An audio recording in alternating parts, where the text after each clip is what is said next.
but I'm going to invite advisor of Business Europe on internal markets, Svetlana Stoilova, and she's going to tell us about Business Europe's views to advance the digital economy. Thank you very much for this invitation and for letting us present our digital policy ambition for the next legislature. I will start sharing my screen now, just to make sure that you see everything. I hope it's visible now. Let me know. And I want to start this presentation with a bit of a stock-taking exercise, so to speak, because 10-year period of very heavy legislation, and as we heard from the previous speakers, yes, technologies are indeed getting ever more sophisticated and ever more, and the risks are getting ever more difficult to predict. We see that Europe is at the milestone of a journey in addressing all those fast-paced technology evolutions. And this journey is basically made Europe a trailblazer, the most prominent writer of the digital technology playbook, and that these policies resonate beyond our borders.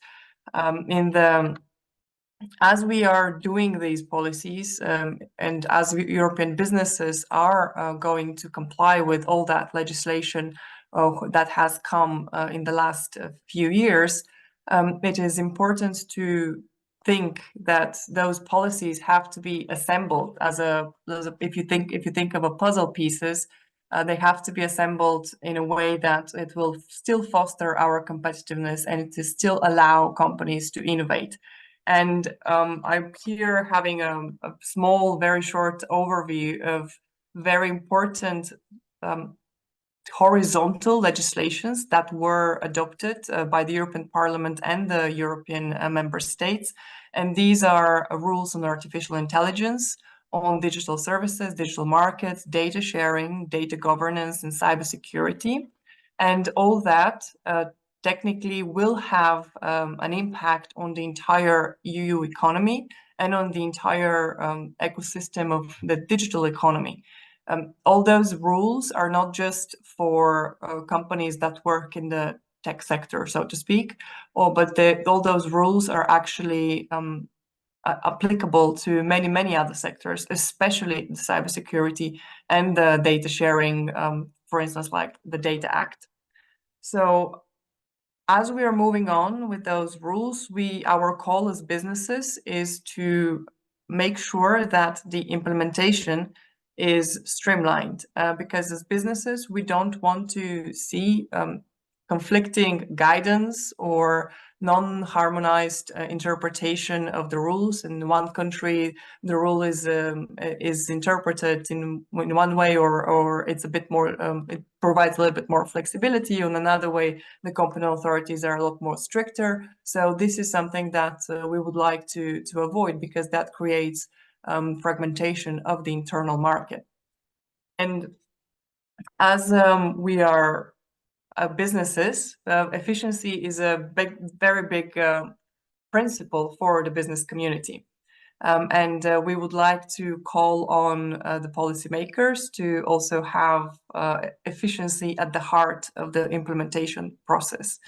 And because we must closely monitor how all those rules that I just mentioned earlier and the requirements that companies have to comply with, and also their contractors, will, for instance, impact the time to market for products and services. How much it will take to launch a product, to gain market share, to become a globally competitive player. This is something that we need to monitor with those rules, and we have to make sure that the European rulebook delivers the test to launch scale innovative products in our single market. Otherwise, the objectives of the rules would have not delivered. And if we make sure that our rules deliver that, that will definitely solidify Europe's global competitiveness. And in the next slide, I would like to invite you to look at the digital decade targets, because that program, that action plan, digital decade, is where all our ambition is rooted for the next until 2030. And we must maximize all the available resources. That also, I believe, in the previous speakers mentioned that there are many available resources that will be put to implementation, and this is something that we cannot overstate. Indeed, those resources, for instance, Horizon Europe, or the digital component of the Recovery and Resilience Facility, or Digital Europe program, they have to be put to an effective use, and they have to be, in a way, as is the word in English, more bang for the buck. So that has to be definitely at the core of how member states decide to spend the money. And one thing that it's potentially also linked to the fact that we see a lot of risks, and the security, so to speak, is not at the very high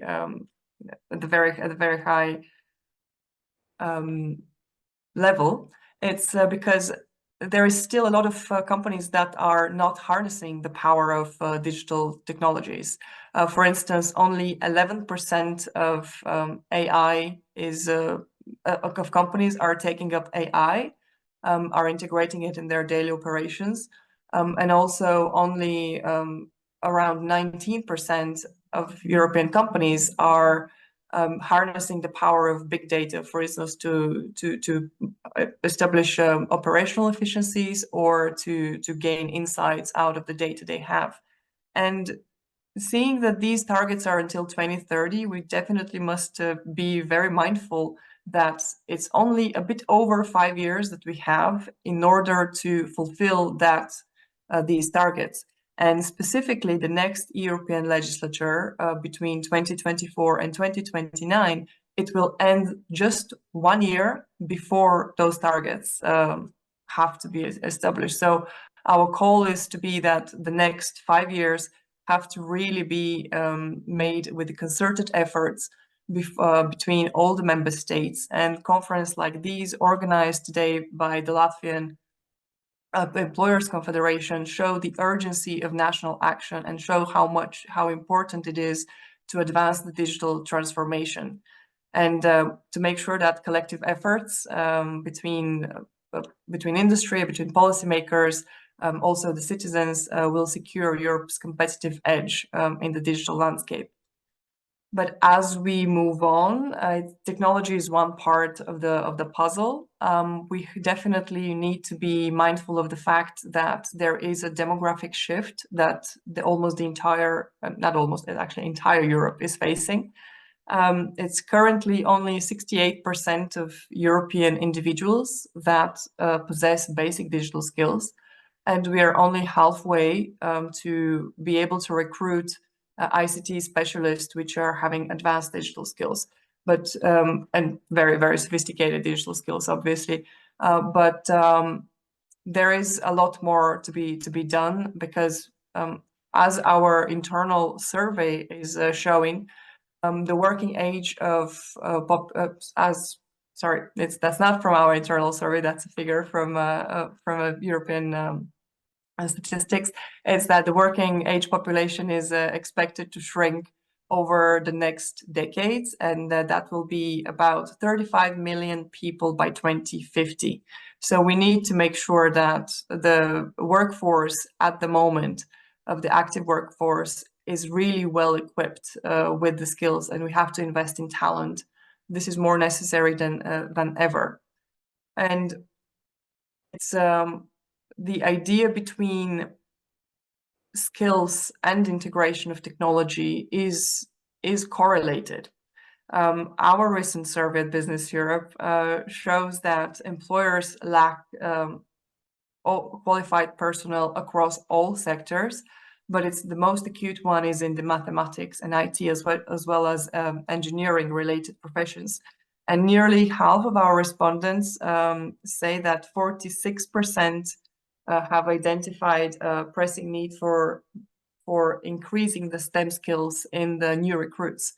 And this correlation between people who have the skills and the integration of technology is also confirmed by the European Investment Bank survey in the digitalization of Europe, where areas with population with above average digital skill are more likely to implement advanced technologies into their daily operations.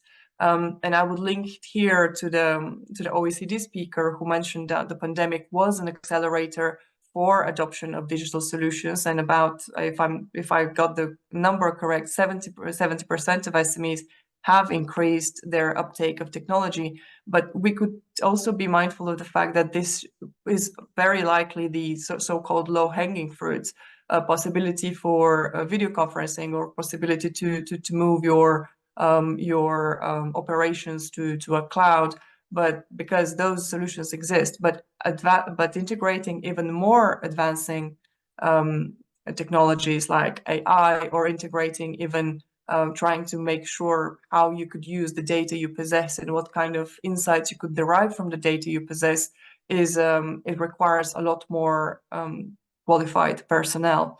And this is why it is not surprising, despite the ambition of the European Union and the legislation that is to advance and enable technology in Europe, the integration of digital technology has been consistently the lowest scoring component in the Digital Economy and Society Index that is measured by the European Commission.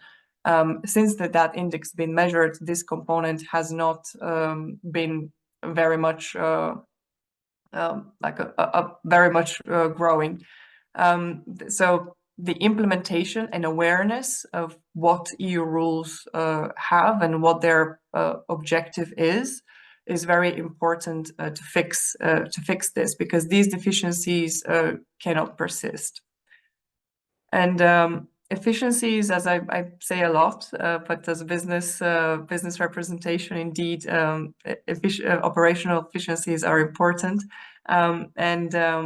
As we also heard it from the OECD speaker, digital transformation is a means to an end. It will enable more other sectors to create and to minimize their environmental impact, for instance, or become a lot more use less resources. And in our comprehensive manifesto, Reboot Europe at the Business Europe, we are sketching out changes of approach needed to rebuild the resilient European Union with energy at affordable prices and better regulation and simpler rules, which will have to be based on open and rule-based trade, which will lead to more opportunities within businesses in the internal market and the people in Europe, but also a global opportunities. And that goes through technological innovation and talent development. You could see that technological innovation and talent development is at the core of this reboot of Europe. And I would like to invite, for those of you who are interested, to take a look at our dedicated website with a lot more information about our vision for the next comprehensive vision, not just digital technology, but also all the other issues I mentioned, trade and energy and so on, in our website, rebooteurope.eu. And with that, my presentation to you ends. And I would like to wish everybody a very good and fruitful discussion. I hope I gave you some food for thought for the panel. And I very much thank you once more for the opportunity to present to you. I'm wishing you a very good day.